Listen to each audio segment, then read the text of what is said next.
नमः संस्कृताय मित्रों, मैं सुधांशु कुमार आपका इस नए एपिसोड में हार्दिक स्वागत करता हूं। इस नए पाठ में हार्दिक अभिनंदन करता हूं।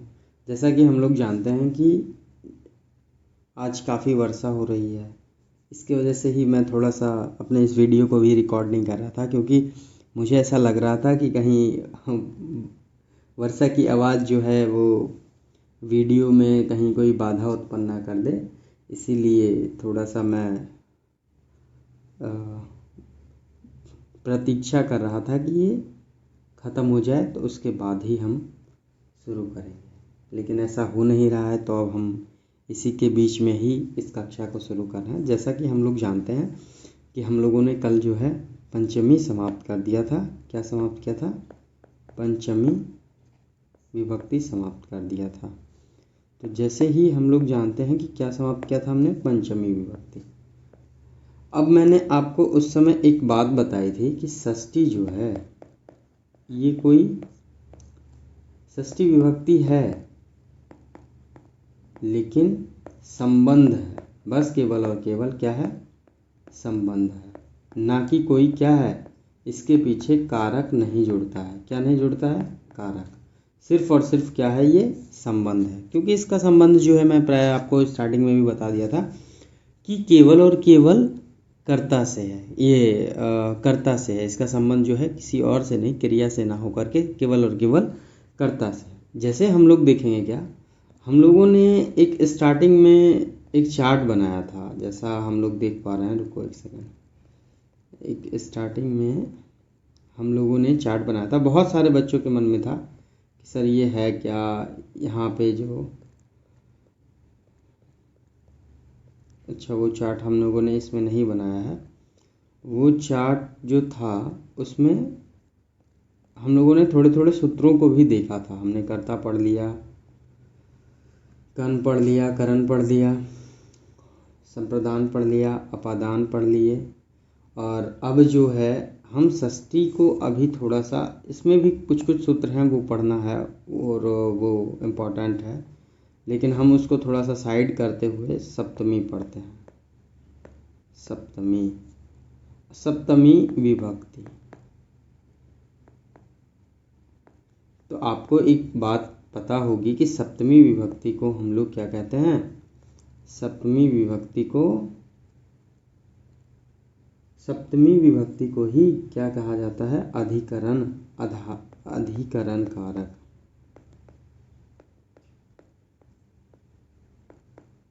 ठीक है, किसको कहते हैं हम लोग अधिकरण कारक? सप्तमी विभक्ति को। अब ये सप्तमी विभक्ति को अधिकरण कारक क्यों कहा जाता है, ये भी एक बड़ा सवाल हमारे मन में उत्पन्न होता है। तो जैसे जब ये सवाल उत्पन्न होता है तो पहले तो हम इसका सूत्र देख लेते हैं। सूत्र जब हम देखेंगे तो थोड़ा सा हमारे सवालों की जो मन में जो हमारा सवालों का जो बड़ा सा फव्वार चल रहा है, बड़ा सा एक बार बार सवाल आते हैं, तो वो थोड़े शांत होंगे। क्या है? आधारोऽधिकरणः। यहाँ विसर्ग संधि से अधिक इसका हटा के यहाँ पे अवग्रह हटेगा तो क्या हो जाएगा? आधारः अधिकरणः। आधारः अधिकरणम्।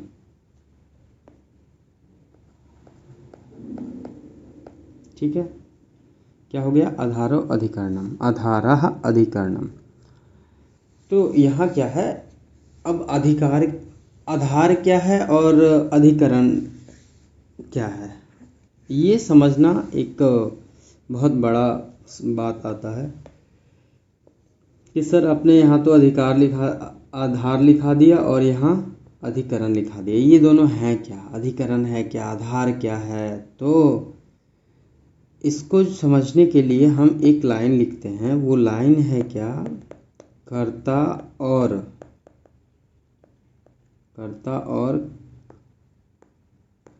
कर्म का क्रिया के द्वारा आधार होता है। जैसे राम विद्यालय से घर जाता है, कहाँ से, नहीं सॉरी, राम विद्यालय सड़क पर चलकर जाता है। किस चीज़ पे चल के जाता है? सड़क पर चल के जाता है। तो उसकी क्रिया जो है वो जाने की क्रिया है। तो वो जाने की क्रिया जो चल रही है वो किस चीज़ पे चल रही है?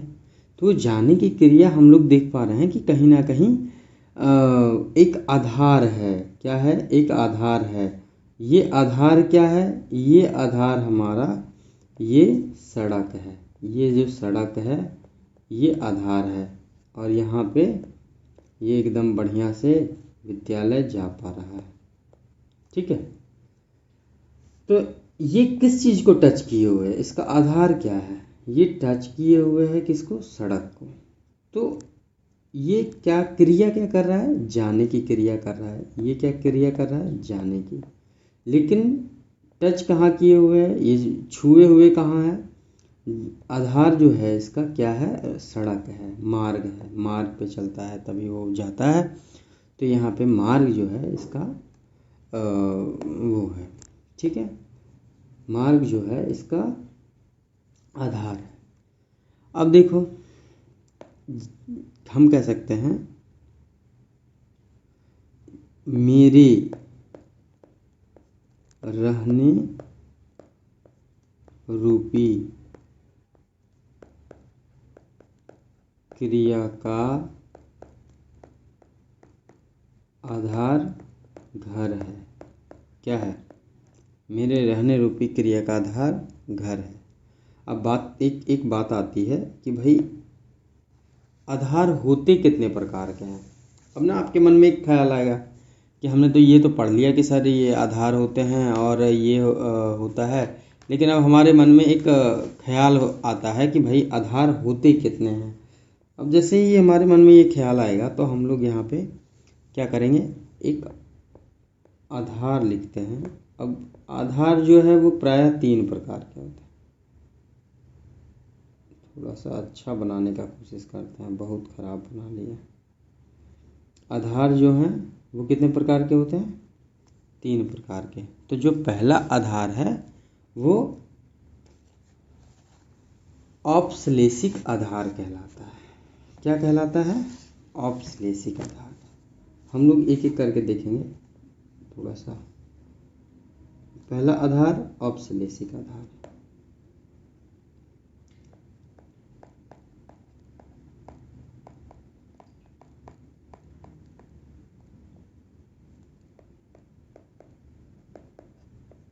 औपश्लेषिक आधार, औपश्लेषिका। ठीक है। इसका जो एक उदाहरण हमें मिलता है वो क्या मिलता है? कटे आस्ते। कटे आस्ते।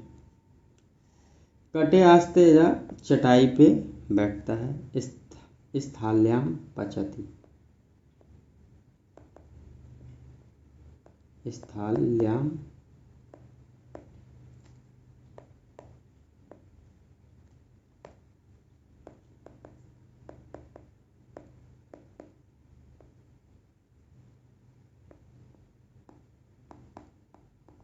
एक चीज़ देखिएगा, मैंने ये अभी नहीं पढ़ा है कि अगर जो यहाँ कोई भी व्यंजन वर्ण आता है तो स्थाल्याम इस तरीके से ना लिखा करके इसके ऊपर में बिंदी आ जाएगा। ठीक है। फिर क्या है? दूसरा जो है आधार, दूसरा आधार जो है वो वैषयिक आधार है। क्या है? वैषयिक आधार। जैसे इसमें क्या होता है? मोक्षे इच्छा, मोक्ष की इच्छा रखता है। मोक्षे इच्छास्ति मतलब मोक्ष की इच्छा रखता है।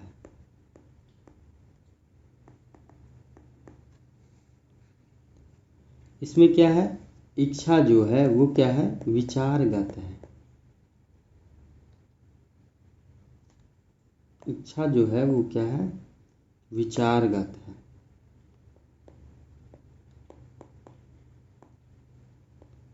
इच्छा जो है हमारा वो विचारगत है। ठीक है। फिर तीसरा आता है अभिव्यापक। तीसरा क्या है? अभिव्यापक। अभिव्यापक में क्या है? जैसे सर्वस्मिन, ठीक है, सर्वस्मिन आत्मा, सभी में आत्मा बसती है, ऐसा कहते हैं ना, सब जगह पर आत्मा है, सब जगह पर आत्मा है।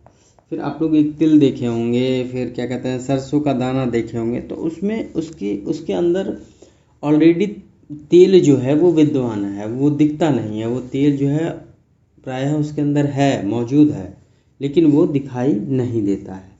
ठीक है, आप लोग सब देखिएगा ना, तो इसी के एक उदाहरण वो भी हो सकता है तिलेशु। तिलेशु तैलम, तिल में तेल। अब एक सूत्र है, सूत्र क्या कहते हैं? सूत्र कहता है सप्तम्याधिकरणे, सप्तम्याधिकरणे। अब ये सूत्र ये बता रहा है कि भाई सप्तमी जो है वो अधिकरण है।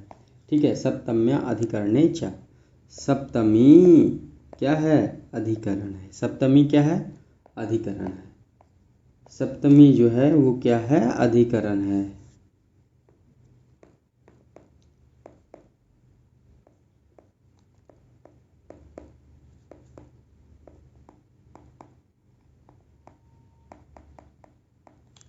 फिर देखेंगे, जैसे क्या है, सुनीलः गृहे वसति, क्या है? एक उदाहरण है, सुनील घर में रहता है, बसता है, गृहे वसति। ठीक है, और रमेशः मार्गे चलति।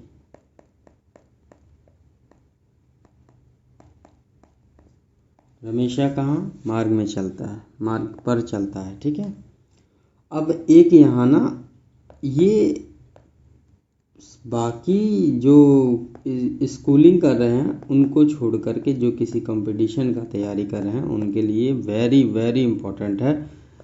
यतश्च, बोलिए मेरे साथ, यतश्च निर्धारणम, यतश्च निर्धारणम, यतः च निर्धारणम, इसका जो हम लोग अन्वय करेंगे, यतः च निर्धारणम, क्या होगा? यतः च निर्धारणम। ठीक है, यतः च निर्धारणम, जहाँ से निर्धारण वहाँ पर षष्ठी सप्तमी विभक्ति होती है। कहाँ? जहाँ से क्या है भाई? जहाँ से उसका निर्धारण हो रहा है, जहाँ से वो उसका निर्धारण किया जा रहा है, वहाँ षष्ठी और सप्तमी होती है। जहाँ से क्या हो रहा है? निर्धारण, वहाँ पर क्या होता है? षष्ठी और सप्तमी दोनों होता है, दोनों विभक्ति होते हैं। ठीक है, अब जैसे क्या है, इसी का एक उदाहरण देखें तो हम लोग कहते हैं कवियों में, क्या कहते हैं? कवियों में कालिदास श्रेष्ठ हैं।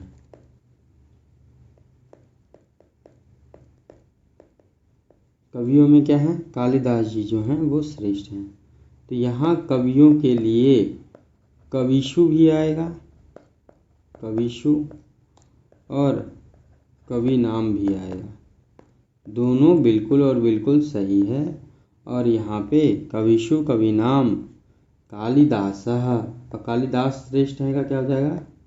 कालिदास श्रेष्ठ, कालिदासा श्रेष्ठ।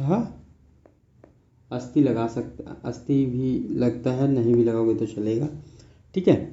अब जैसे एक और उदाहरण देते हैं, तो हम लोग कहते हैं ना, पर्वतों में हिमालय क्या है, पर्वतों में हिमालय जो है वो क्या है, श्रेष्ठ है। पर्वतों में हिमालय जो है वो श्रेष्ठ है। तो किस में हिमालय श्रेष्ठ है? पर्वतों, मतलब बहुत सारे पर्वत हैं, एक पर्वत तो है नहीं, बहुत सारे पर्वत हैं, इसीलिए क्या हो जाएगा, पर्वतानाम। षष्ठी लगाएंगे, क्या हो जाएगा, पर्वतानाम। और सप्तमी लगाएंगे तो पर्वतेषु, क्या हो जाएगा, पर्वतेषु।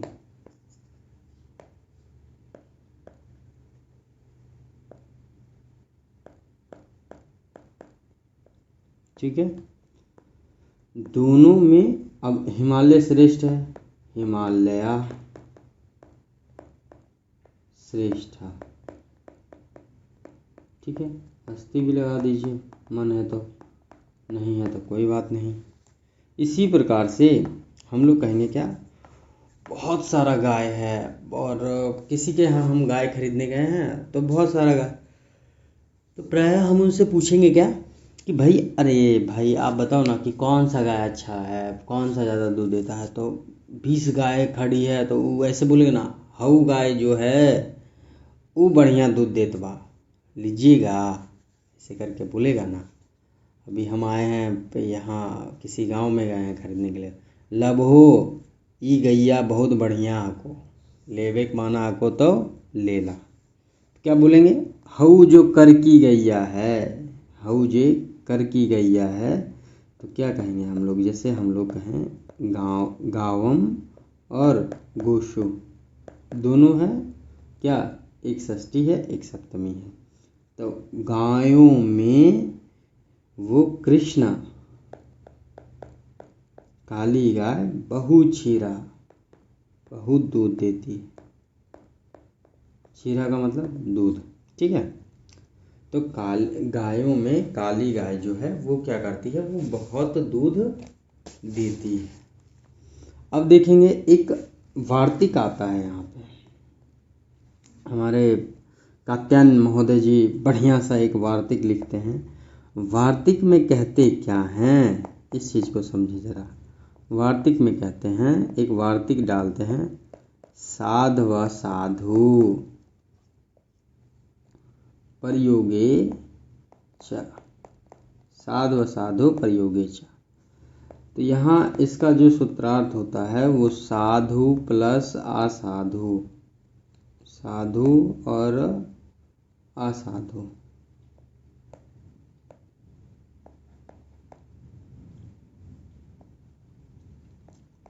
साधु प्लस असाधु प्रयोगेचा, ये इसकी सूत्र है।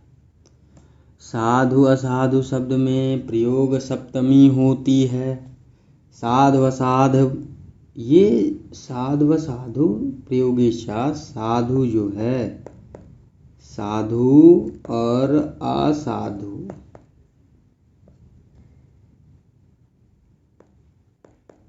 शब्दों में प्रयोग जो है सप्तमी होती है। जैसे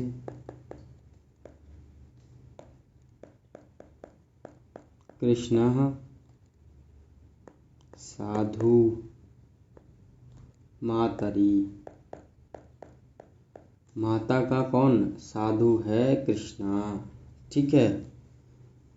माता का साधु कृष्णा, मतलब उसका, उनका बेटा जो है वो कृष्णा जो है वो अपनी माता को बहुत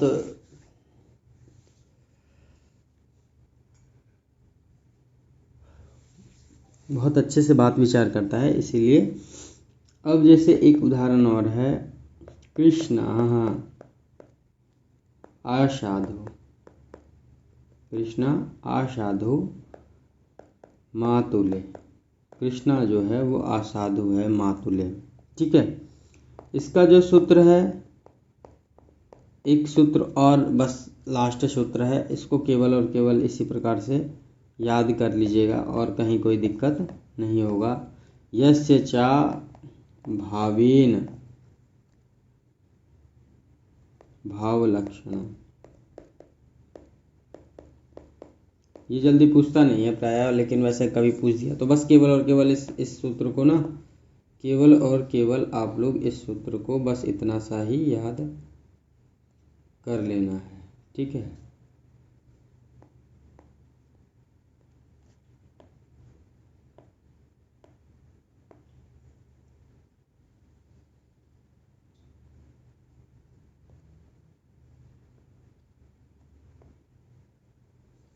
इस सूत्र को केवल और केवल इतना याद कर लेना है, काम हो जाएगा।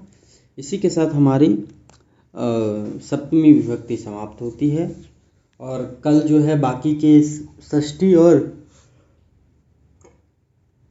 शेषे जो भी है वो कल हम लोग देख लेंगे। बाकी हमारा ये कारक अध्याय पूरी तरीके से, कारक हमने पूरी तरीके से पढ़ लिए और आप सभी को मैं उम्मीद करता हूँ, आशा करता हूँ आज की क्लास बहुत अच्छी लगी होगी। और अगर जो अच्छी लगती है तो देखिए, हम इतना मेहनत करते हैं तो आप लोगों को भी थोड़ा सा मेहनत हमारे प्रति करना चाहिए, ऐसा मैं उम्मीद करता हूँ, आशा करता हूँ आप लोगों से। तो उसके लिए कुछ नहीं, ज़्यादा मैं कुछ नहीं मांग रहा हूँ, जैसे लाइक क्या है ना, बस केवल और केवल आपको करना है एक छोटा सा काम। छोटा सा काम क्या होता है? वो छोटा सा काम होता है, एक बटन होता है, ठीक है। और पसंद आ गया तो लाइक, सब्सक्राइब, और अगर जो ऐसा लगे कि नहीं ये बहुत नॉलेजेबल है, ज्ञान ठीक है, तो फिर एक ऐसा करके रहता है शेयर का बटन, उसको आप दबा के किसी को भी लिंक सेंड कर दीजिएगा, वो आपके मित्र भी खुश और आप भी खुश, ठीक है। जयतु संस्कृतम जयतु भारतम। अद्य दिने कक्षा समाप्तं भवति। नमस्कार। नमः संस्कृताय महोदय।